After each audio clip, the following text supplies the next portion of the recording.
One of the first things that has to be understood is yes, there are real evils going on in the world around us, things that are going to make you anxious, things that are going to make you frustrated.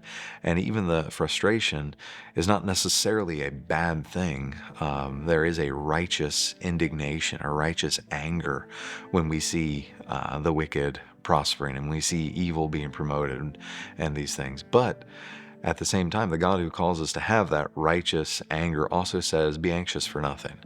Um, we cannot become depressed and anxious and have this situation, this evil world that we're in, jerking our emotions around all over the place. Because just like with Jeremiah 29, this is all under the hand of a sovereign God. He's called us to live at this time, in this place, in this situation. And if he's called us to live at this time, he's going to enable and equip his people to endure it and to, Lord willing, in his providence, be agents to change it even over time. It may not seem like it right now, but in the end, God will rule. God will establish his kingdom, and we can trust that God will do what is right, and we can rely on him, that he's the God of peace. He's the God of all comfort.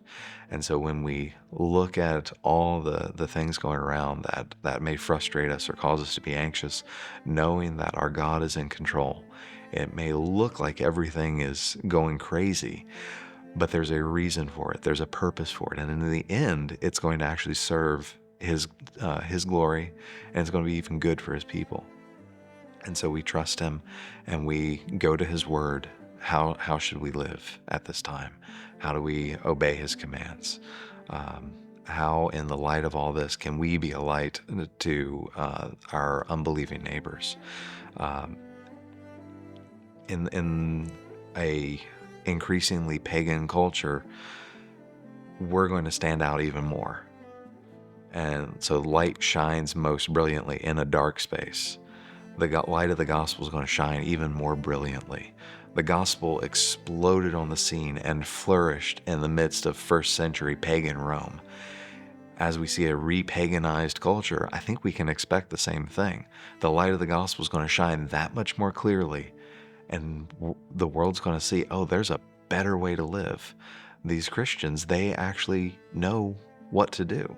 And they're going to see that, hey, what God's ways are the best ways.